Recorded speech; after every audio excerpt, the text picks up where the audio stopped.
Hi, and welcome to my sewing room and my weekly UFO update. My name's Leah, and each week I go over the progress I've made by sewing at least 15 minutes a day on my unfinished projects. If you're just joining me, my weeks run from Wednesday to Tuesday, and all this week I've been working on my blue Hydrangea oneblockwonder. Let me show you what I got done. Wednesday through Friday was honestly quite productive. I focused completely on sewing rows together for the quilt top, and I managed to finish sewing up the last 8 rows during those first 3 days. Wednesday, I worked on row F and G, again sewing 2 at a time, similar to leaders and enders. I'd add a piece to row F and then a piece to row G, cut the thread and bring row F back around and then add another piece to that row. I did that over and over till the piles were gone and the rows were sewn together.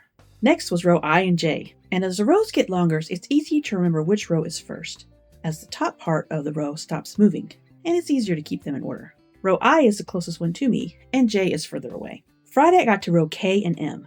This is where I was worried about not having an L clip, and I was crossing my fingers that I hadn't lost a row. I put them side by side, and even at a quick glance, the top hexagons line up, which was good for me. That meant there was no row L. I must not have had a clip that I had labeled L, or I just couldn't find it, so I skipped over it. With a big sigh of relief, I sewed those 2 rows together next.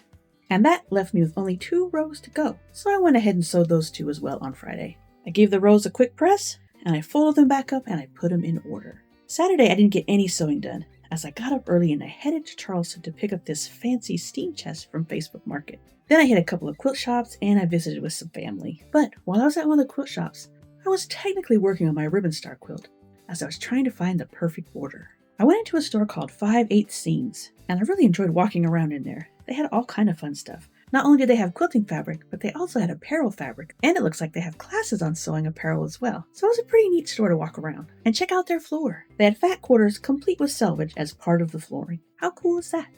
While they had some really good fabric choices, it was still hard to find something that went with my Ribbon Star fabrics. I could picture exactly what I wanted in my head, but finding the actual fabric was a whole nother story. I went into the store with the idea of having a blue or a teal background. That's not what I came out with.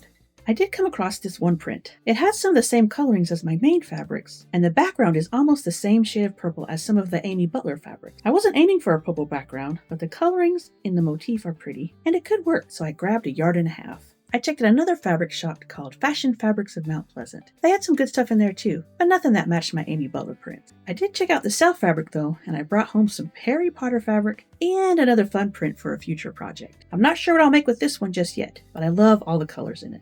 They had lots of other fun fabrics on sale as well, but I refrained and I only came out with 2 extra prints. What about you? Can you resist a good sale when you walk into a fabric shop? Thanks so much for your suggestions in the comments last week about some other designers that may match these Amy Butler fabrics. I found this teal print online that I'm going to try. As soon as I get it in the mail, I'll compare the 2 prints and see which one I like best. But while I'm waiting for it to come, I'm going to keep on plugging away on my one-block-wonder.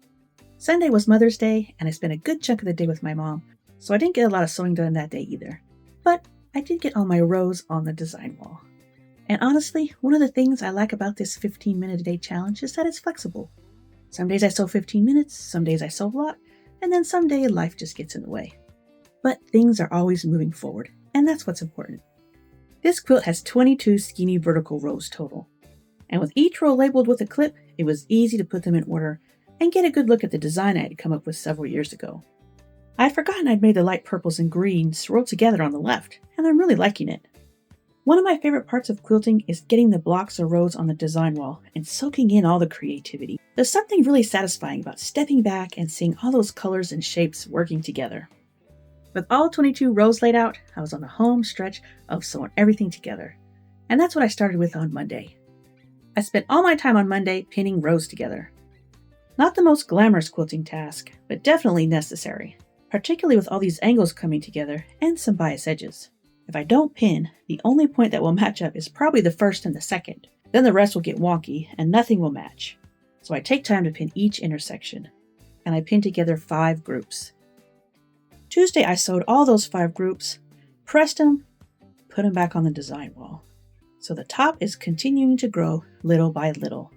Overall, I'm really happy with this week's progress. I got a lot done on my one-block-wonder, and I still feel like I was moving forward on my Ribbon Star quilt. It doesn't feel like it's back on the shelf just waiting for me to give it some love. It's more like it's in the waiting room, waiting to come and see me in about a week or two. Next week, I'm going to keep joining the rows of my one block wonder, and hopefully I'll get to the border. Luckily, this one's already picked out for me, so I don't have to worry about hunting down the perfect print. And if my other fabric comes in the mail next week, I should be able to make a decision on that final border for my Ribbon Star. It just depends on how fast they can cut it and ship it to me. So come back next week to see how far I actually get. Thanks so much for following along, and until next time, happy sewing.